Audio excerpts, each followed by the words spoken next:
everybody, to Exemplary Performance's webcast, Performance Consulting Tips, asking powerful strategic questions to achieve results.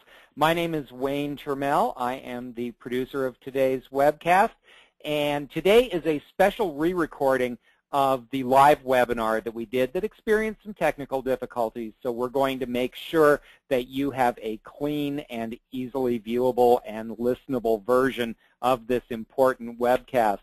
Our speakers today are two very, very impressive folks. Nancy Q. Smith is the Director of Strategic Partnering for Exemplary Performance, and in this role, she's responsible for the service line based on the intellectual property of Jim and Dana Robinson, the authors of Strategic Business Partnering and Performance Consulting.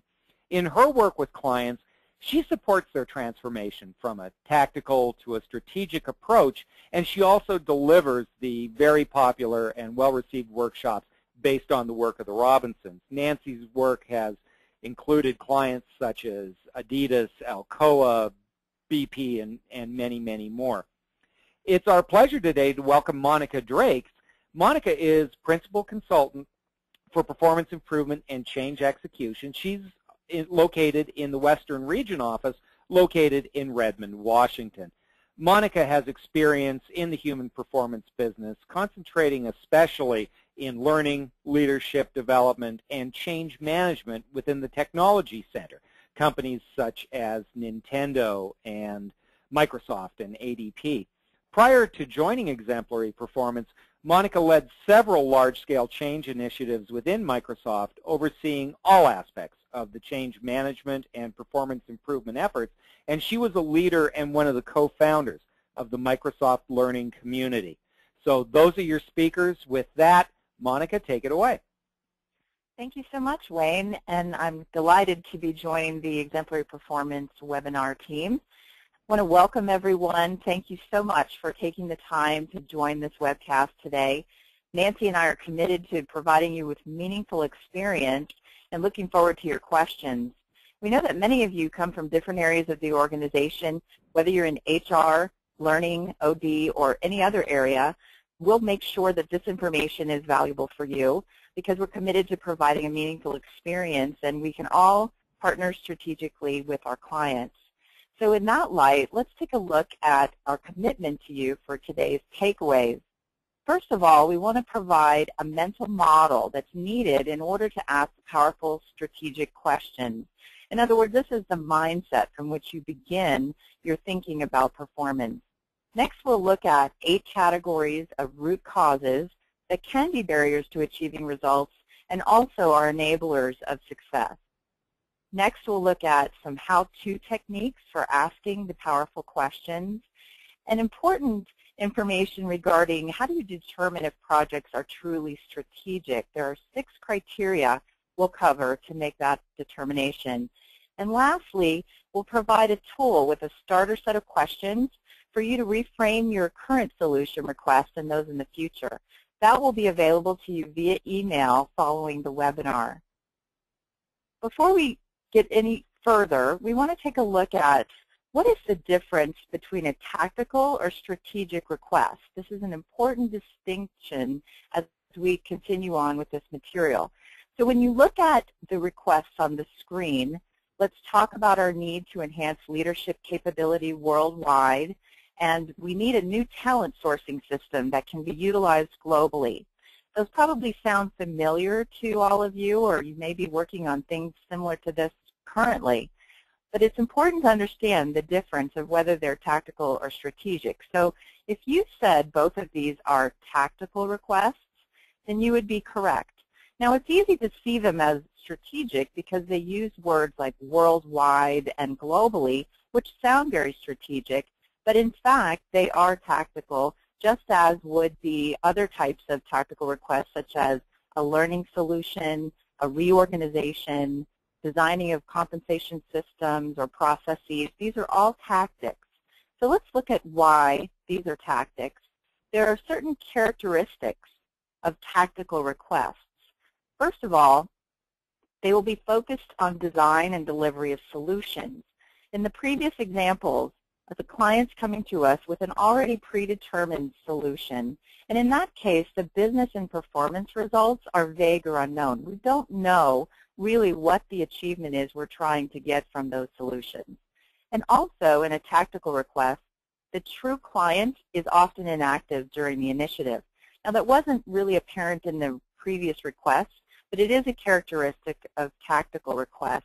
And what we mean by that is there are owners of the business and performance results who are the true client, and many times they will delegate to a contact that is our contact or what we consider a gatekeeper. And in that case, we want to ensure that we're able to work through the gatekeeper in order to reach the true client in order to be strategic. So let's take a look at what is a strategic request.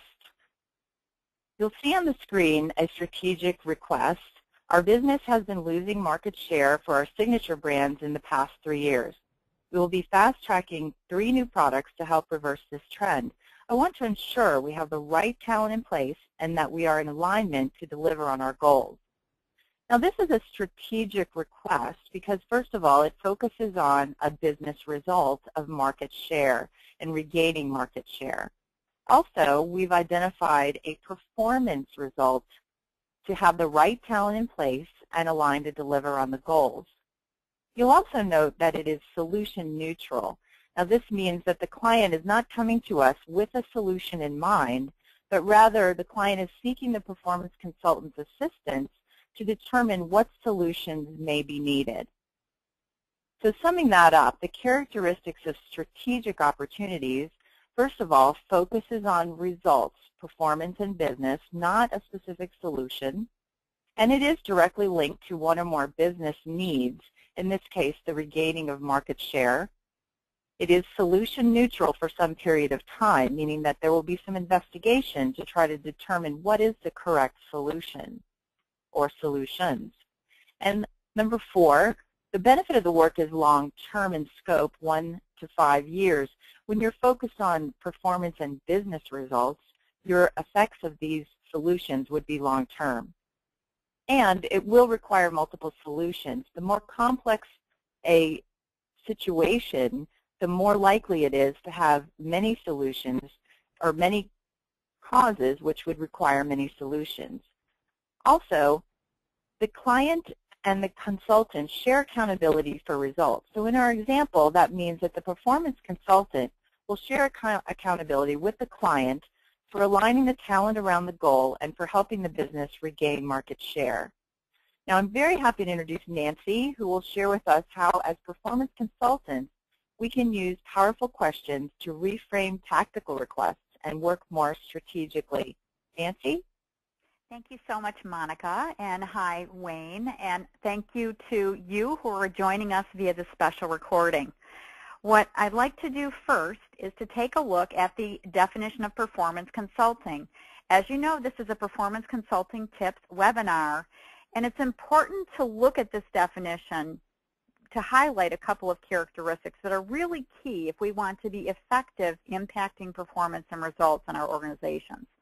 First of all, it's to realize that performance consulting is a process. We have a repeatable set of steps with inputs and outputs that's been proven.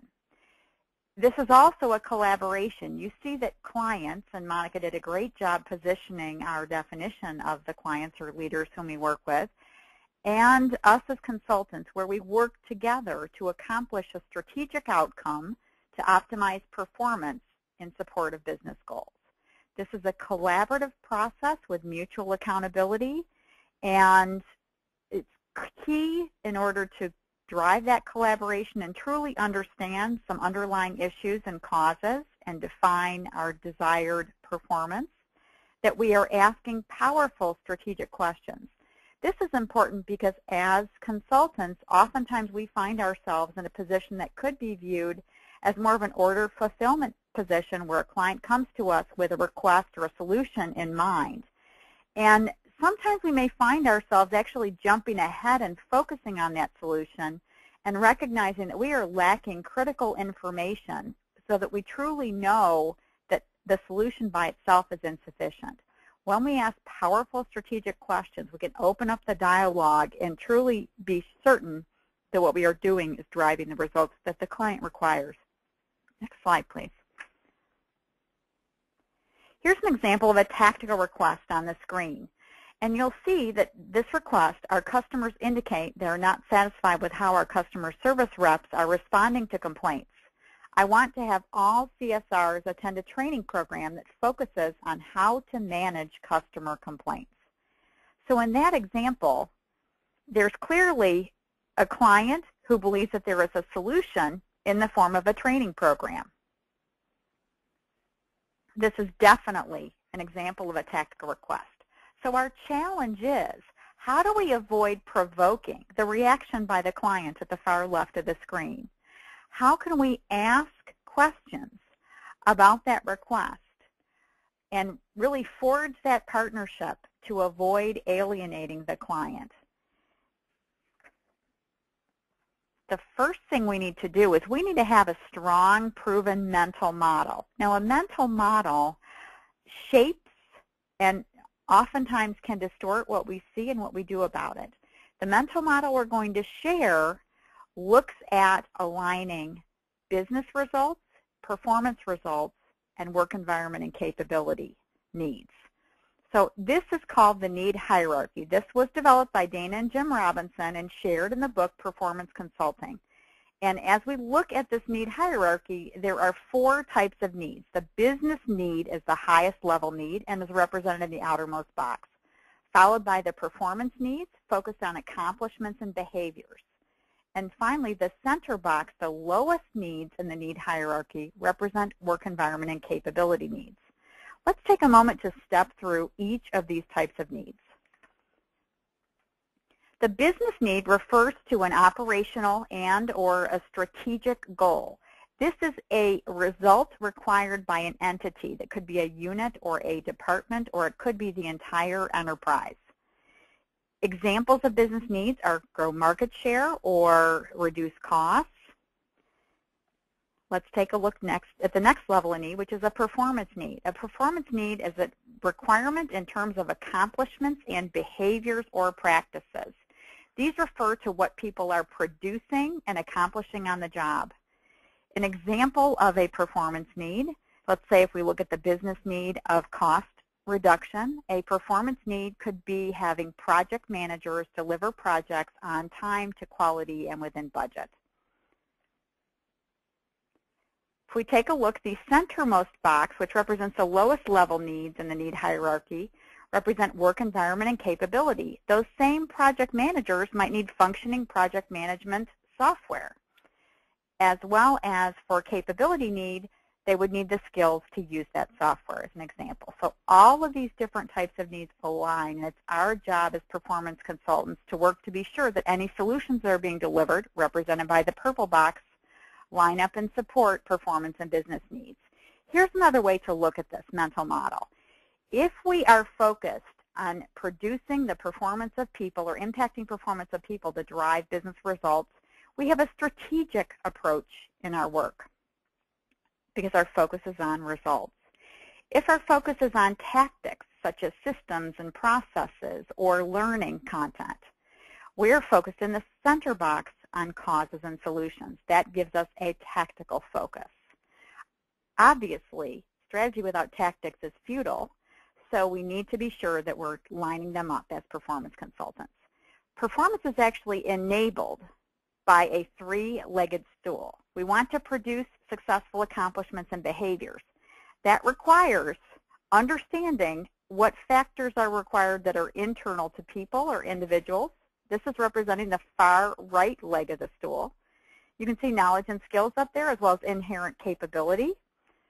An example of that would be analytical skills.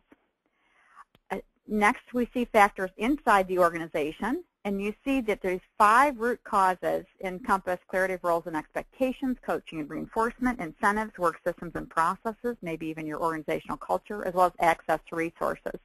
Coaching and reinforcement is highlighted because that's absolutely essential in supporting skills transfer and learning to do new work and do the right things.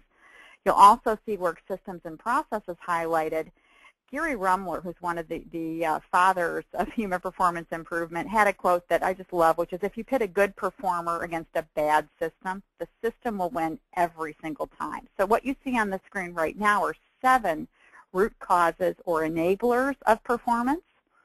You'll take a look at now the next leg in the stool. This is factors external to the organization. This also has an influence, and this refers to things like the economic environment or even weather disturbances, regulation. Could be many different things.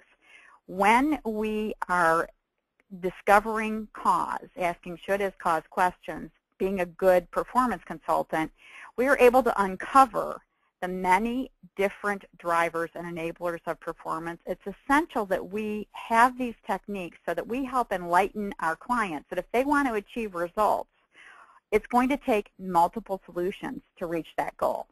So what we have done so far in this webinar is we have laid the foundation for asking powerful questions. It's essential that you're really clear in your own mind about what qualifies as a strategic opportunity, which Monica shared with you. It also is essential that we analyze requests that we receive from clients and truly understand what is the highest level need that the client has provided within that request. And that's where we really need to start the discussion, and that's what we're talking about when we talk about starting with that mindset of the client. Now I'm happy to invite Monica back to share with us more deeply how we go about that.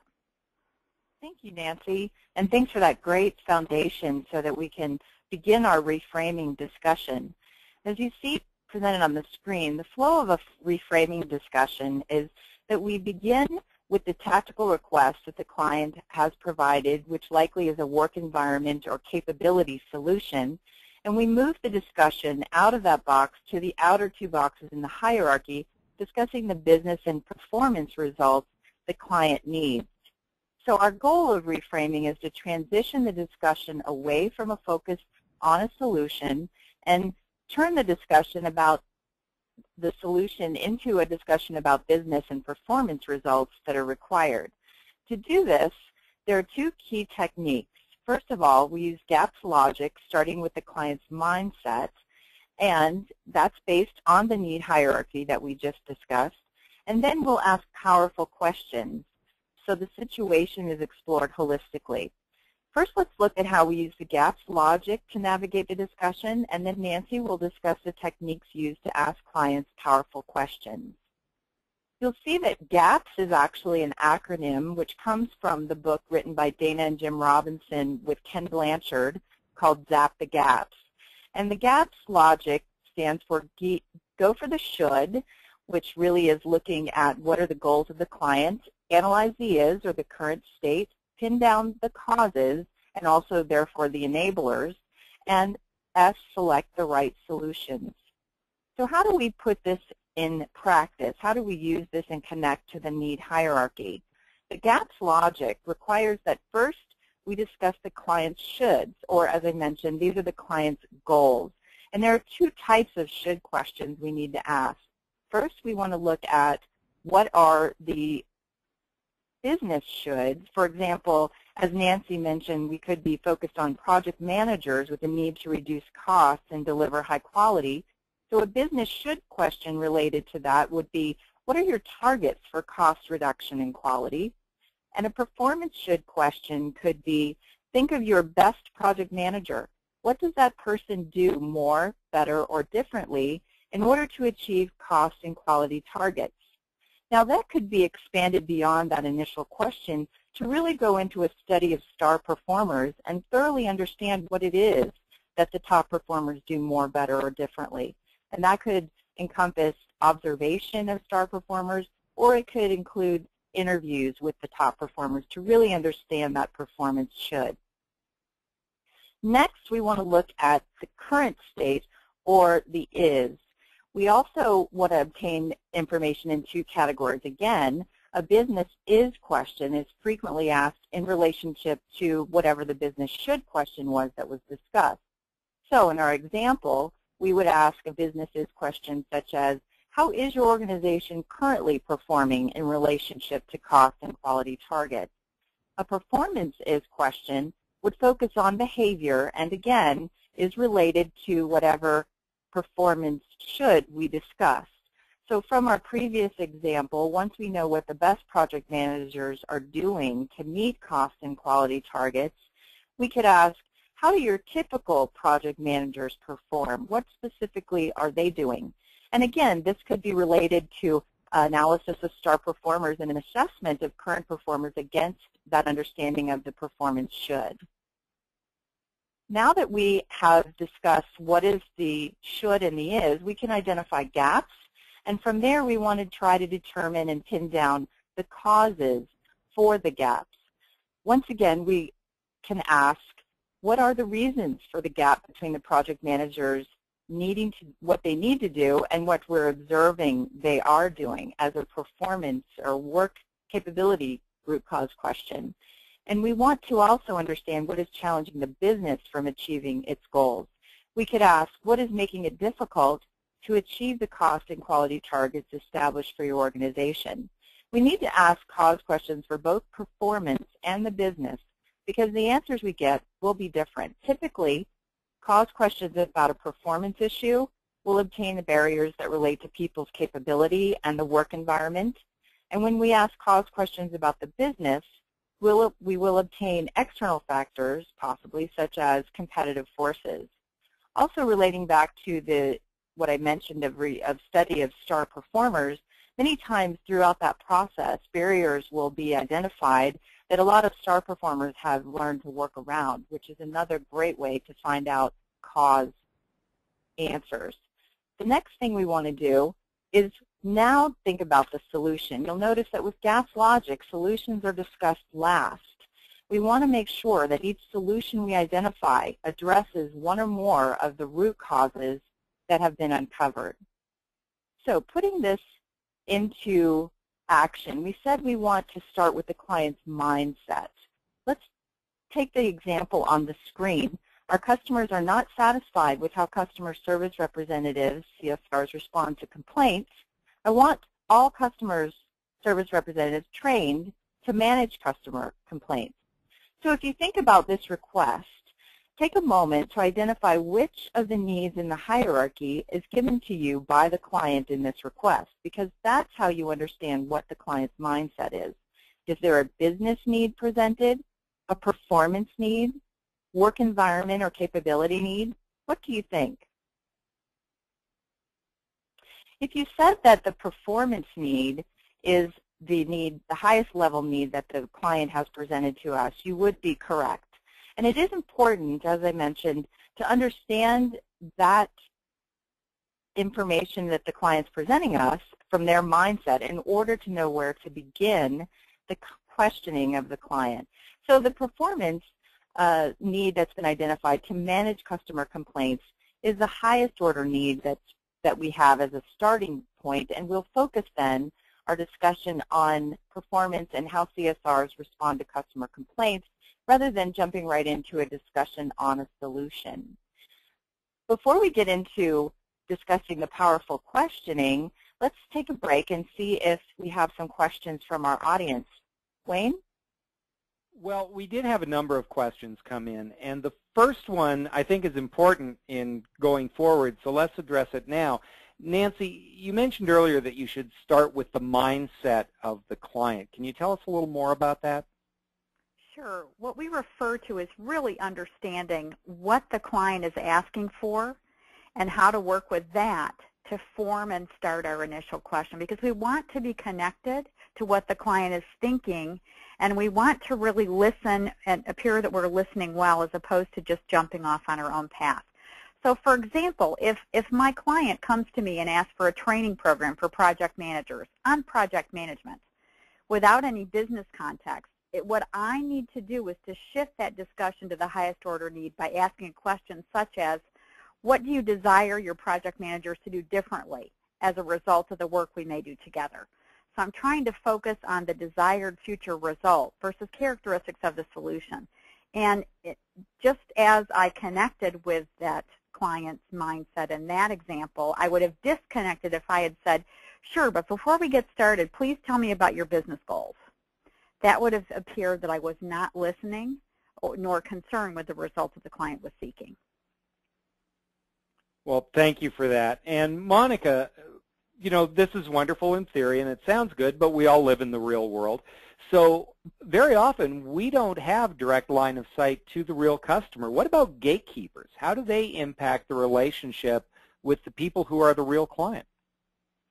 That's a great question. Thank you for whoever submitted that, because that is exactly correct. In the real world, then we do often deal with gatekeepers or delegates really from that true client who is the owner of the business and performance needs.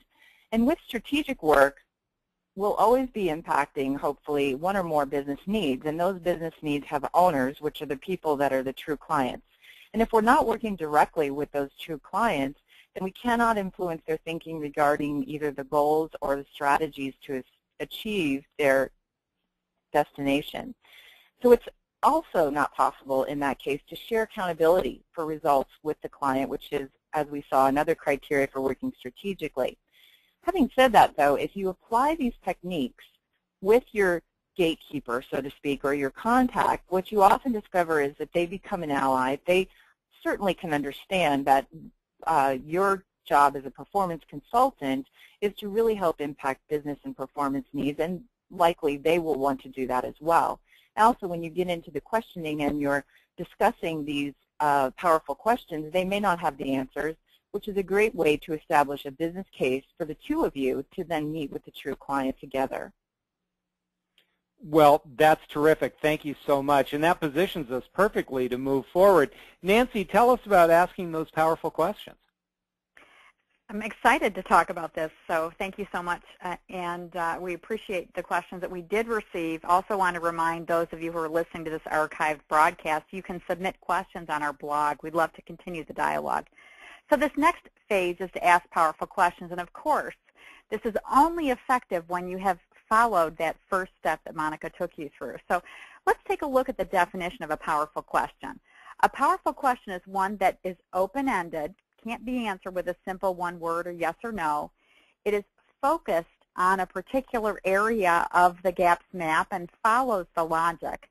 It's also neutral in that it doesn't address solutions or causes at this point. So you can see that there are two examples on the screen. The first example is not solution neutral because it's asking what the CSRs must do more, better, or differently after a training program. The second one is solution neutral because it's asking for that future desired performance. What must CSRs do more, better, or differently?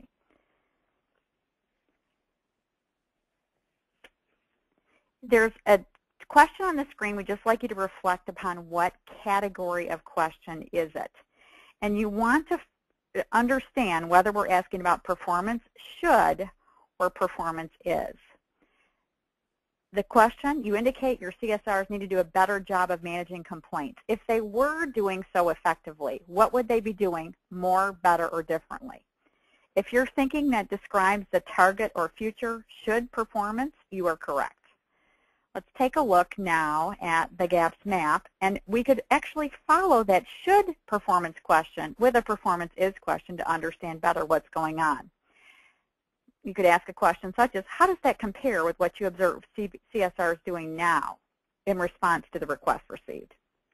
Now that I would like you to note that each of those two questions focus on a particular area of the map. We're solution and cause neutral, and we're open-ended questions. Now let's take a look at the question on the screen. If we were to develop skills of the CSRs to manage customer complaints, what might still make it difficult for them to successfully address those complaints? What kind of question is that? If you're thinking that that is a cause question, you can see on the screen that you are absolutely correct. And the answer to that question is going to surface internal to the organization questions. You may hear about problems with the computer screens, for example, or you may also hear about internal to individual questions. It may be a knowledge and skill or a capability factor. It may be possible that the client will acknowledge uncertainty. They don't know why that is, and that's a great opportunity to truly act as a performance consultant and work together to find that out. It's one of the ultimate benefits of asking these powerful questions. We'd now like to share with you the 1, 2, 3 process for reframing tactical requests. We call it that because there are 3 steps to it.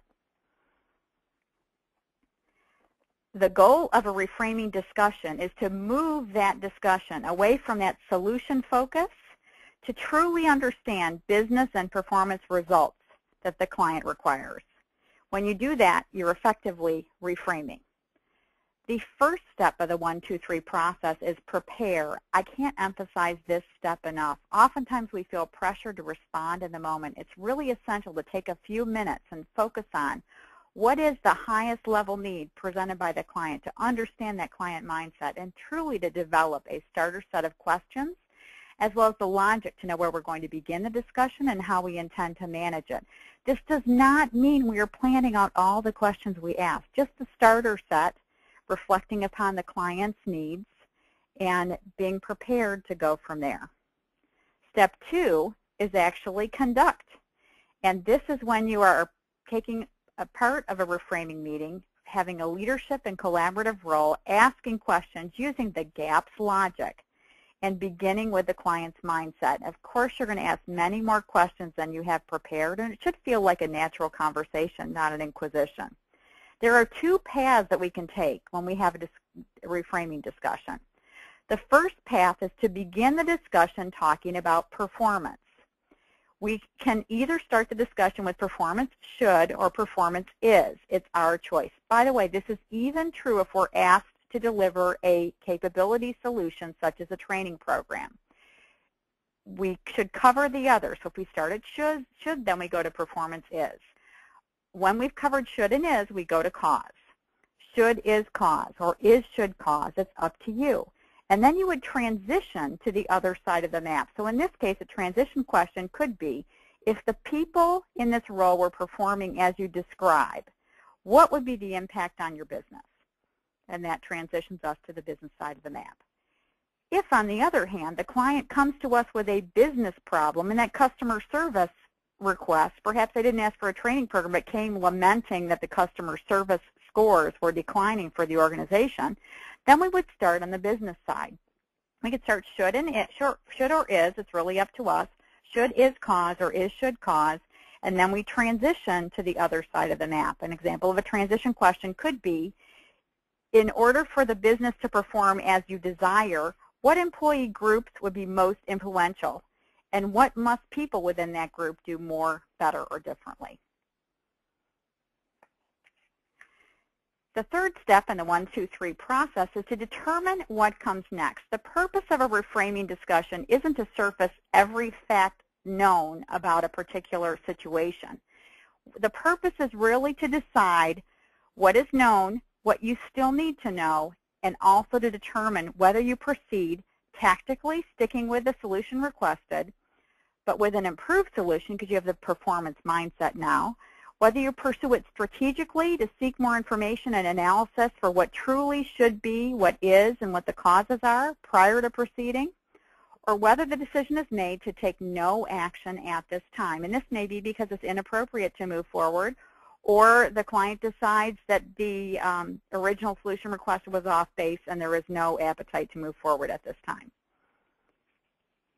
Monica and I are now actually going to do a demonstration for you. And what you're going to see on the screen is actually a request.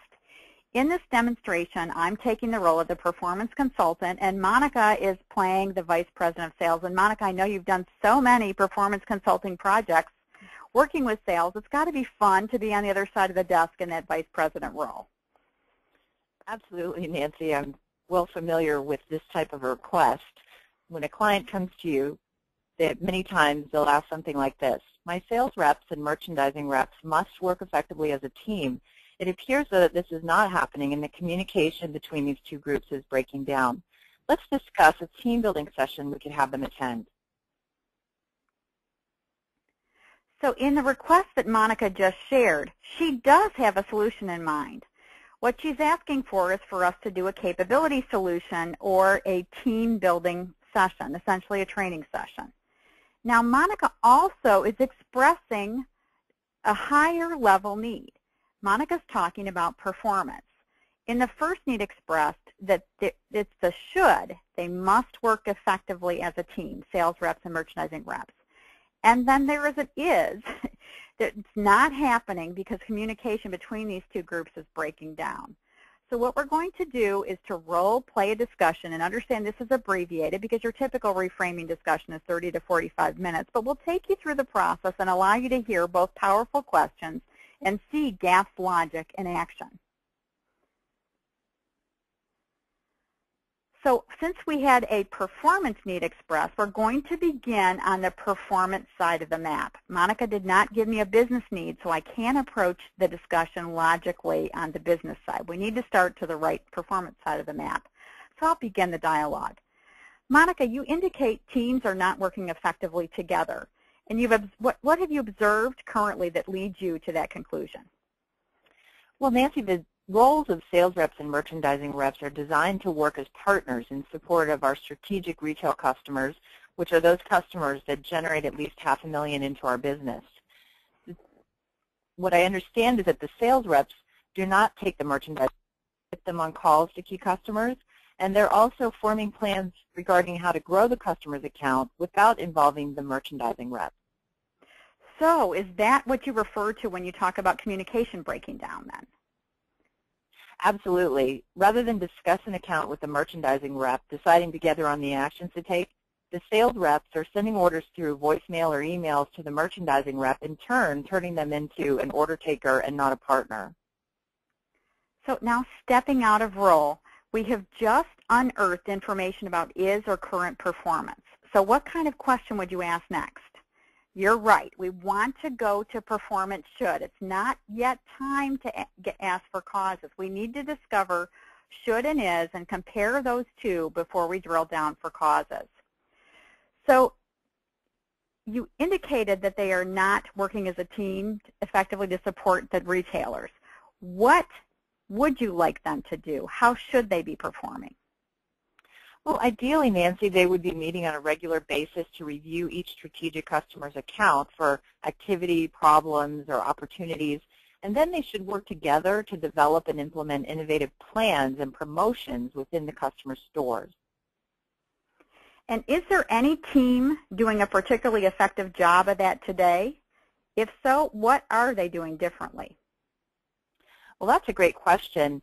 I know that there are a couple of teams in the Northwest region who are having greater success, and that region is certainly having better business results as well over the other regions. But while they're close to goal in revenue, they're still not at goal for profit. It might be helpful to learn more about what they're doing. Absolutely, and I think that the team building session would help bring that out. So what we have done so far is we've covered performance is, followed by performance should. You'll also note that Monica has come back to that team building session as a solution. So as we move to cause, what we also want to attempt is to help Monica think beyond her requested solution. So here's an example of a cause question that we could ask. I'm curious, if we were to provide a team building experience, what would still make it difficult for your merchandising and sales reps to work together? Well, Nancy, in this fiscal year's strategy is that we have larger territories for sales reps. We went from 75 to 55 sales reps, each with more customers and territory. Also, we know that our information systems do not provide the type of information sales reps really need to build strategic plans with a key customer. So as we talk this through, it seems that we really ought to look into this further, maybe before investing in a team building session. So thank you, Monica. We have now taken you through the performance side of the map, and obviously if this were a real discussion, you'd be asking many more follow-up questions and pursuing these further, and you could also expect that your client would be asking some questions of you. Now we're going to transition to that business side of the map. Monica, if the sales reps and merchandising reps were working as a team to support the retailers as you've desired, what would be the benefit in the business? Oh, it would be huge. As you know, we've established an aggressive revenue goal of becoming a $5 billion business in the next 3 years. We'd hope to increase revenue by 10% this year as part of that goal, but with the current situations we're experiencing, we have reduced our goal to 7%. And how are we tracking to that goal right now? Well, currently, Nancy, we're averaging 3% growth across all regions. The one region I mentioned in the Northwest is at 6%, but obviously we need to take some actions if we are going to change the situation, which is why I want to provide additional support to the sales reps and merchandising reps. So we've now gotten business should information as well as business cause information for the, business is information from the discussion. So now it's time, if we've drilled down to business should and is, to drill down to causes. And I'll ask a cause question. What makes it difficult to obtain the revenue and profit goals that you've mentioned? Well, we've got smaller competitors who can charge a lower price. So we must differentiate ourselves by providing premium service in support of the retailers. That helps me understand the strategy for MSRs and sales reps to work together as a team to really support the retailers. I also understand why we're emphasizing quality more in our discussions. So what we have done in this demonstration is conclude an example of using the GAPS logic and asking these powerful questions in a meeting. It's now time for Monica to take us through step 3 in this demo. Thank you, Nancy. So step 3 is summarizing what is known and unknown and determining whether to move ahead tactically, strategically, or not at all. Now, the reframing discussion you just heard, as Nancy mentioned, would typically be a 30 to 45-minute discussion where you would identify much more and ask more questions and answer questions, and it would have more information as well. However, in the brief discussion we did have, we learned quite a bit, and I think that given what we know, the situation seems strategic, but let's make sure it really passes the characteristics of a strategic opportunity. First of all, the focus is on results rather than specific solutions. So in the example we shared, we were focused on revenue growth as well as on performance results in the better communication. It is directly linked to one or more business need as seen in the growth and revenue focus. And we have gotten to a solution-neutral agreement. The client essentially is saying they want to get more information before moving forward with a specific solution. The benefit of the work is long-term. Certainly in our example, the business benefit will be felt for many years. And multiple solutions will be required. Even in the brief conversation that we had uncovered several different areas that would require possible solutions. Lastly, the shared accountability for results. Certainly as the VP of Sales, there would be an accountability for business results that we as a performance consultant would then share with our client. So Nancy, it looks like we meet all 6 criteria, and this would qualify as a strategic opportunity. How typical is that? Well, that's a great question, Monica. And we're going to share with you now research from Partners in Change, Jim and Dana Robinson's firm, as well as that's borne out in our experiences working with clients at Exemplary Performance. Not all requests can or should be pursued strategically. That's just a fact of life. So 3 to 6 out of every 10 requests that we receive that we reframe actually come in tactical, and they stay just that, although I would assert, as you've heard us say a couple times before on this broadcast, that your tactical solutions will be better because you will be supporting performance, even if you're just executing to one solution. 3 to 5 are going to move ahead strategically. That means we have determined with the client that it's appropriate for us to gather more information about should, is, and cause prior to executing what will be likely multiple solutions because performance and business results have multiple causes. And then finally, 1 to 2 just simply go away. There is no further action needed at this time because it's not appropriate to move ahead. And it's very likely that we will end up with a yes and position. For example, in the example that Monica and I just shared, perhaps the team building session is part of what will be required as a solution, and at the same time we're also exploring the best practices of the successful teams in the Northwest and looking at other causes and starting to execute toward other solutions as well. Key is if you change your questions, the questions that you ask, the clients you serve, You will substantively change the discussion. I can't tell you how rewarding it is to have clients come to us and say, you know, we're not being pursued for as many solutions anymore. Our clients truly are coming to us as partners and sharing problems and asking us for our ideas and thoughts about them. We also want to reinforce to you that you have access to a downloadable tool on our blog. Ask powerful strategic questions to achieve results, and you can also email us if you want more information about this tool. It is the combination of the starter questions that you present and the logic that you're using working through the need hierarchy, should is cause, that's going to yield you the greatest success. It's always essential to hook into that client's mindset and connect with it as you gently move through the discussion, focusing on the results that the client seeks.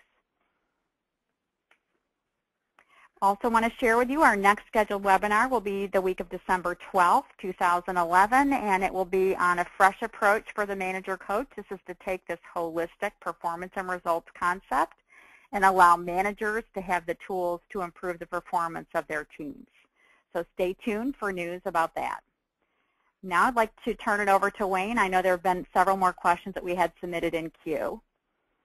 We did have several questions, and let's start by defining some terms. There was some confusion, and this is pretty common, about the difference between capability and performance. That's really a great question. And capability and performance relate to each other similarly to competency versus competence. Capability refers to knowledge and skills and attributes and inherent characteristics of people. It's really almost potential, so to speak. Performance is about what people actually accomplish on their job and the tasks or behaviors or practices they engage in to do them. You can be capable without actually performing, and having capability doesn't guarantee your ability to perform. For example, I may know how to use my computer to pull up the presentation for the meeting, but if my computer is not working, that capability isn't going to do me any good, is it? Well, that's a terrific explanation. Thank you so much. Let's go to Monica then. Monica, one of the big concerns when people hear about this is they want to be seen as a partner, and they feel like they're going to be perceived as pushing back if they ask these questions, and they're going to get pushback from people who maybe aren't used to answering them. Can you talk about that dynamic? Yeah, it's a really valid point, of course. I think that one of the main things to remember is that ultimately you and your client are trying to work for the betterment of the business.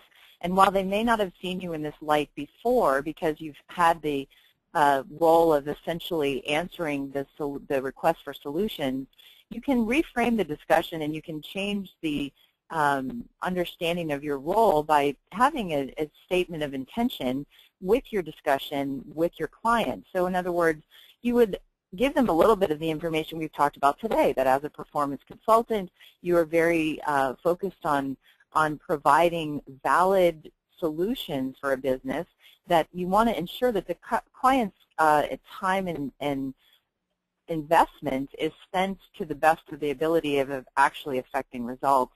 So I think first of all, state the intention and approach it as if that you are partnering and you want to partner, and let them know that that is your goal and intention. And many times there wouldn't be much pushback, so to speak, if they understand that is your intention from the beginning.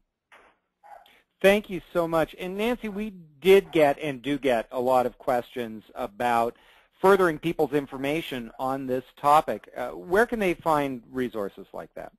Well, actually, we have a couple of recommendations. We do have numerous resources that are on our blog, so I'd encourage people to visit exemplaryperformance.com. Secondly, they can always pick up the Performance Consulting Second Edition book that was written in 2008 by Dana and Jim Robinson. It's really a fantastic resource and goes into more detail. And we would also welcome them to contact Exemplary Performance, www.exemplaryperformance.com, or you'll see the phone numbers on your screen for how to participate in the dialogue with us. And we do this work in two ways. We prepare groups for doing this work by teaching these concepts and coaching through them. And we also perform performance consulting projects. And indeed, I got to know Exemplary Performance by becoming a client of them several years ago. Terrific. And if you want to join the conversation, please follow on the blog. Also, any questions that have arisen as you viewed this recording, please go to www.exemplaryperformance.com. You can also follow us on LinkedIn, Twitter, and Facebook. The times are like that. Nancy and Monica would love to hear about your successes and challenges asking questions. Their email addresses are going to appear on the screen in just a moment. Please do reach out to them, reach out to Exemplary Performance. Our next webcast will be December of 2011. We look forward to having you join us on that. Thank you for joining us on this Exemplary Performance webcast, and we hope you'll join us again real soon. Thank you, everyone. Thank you.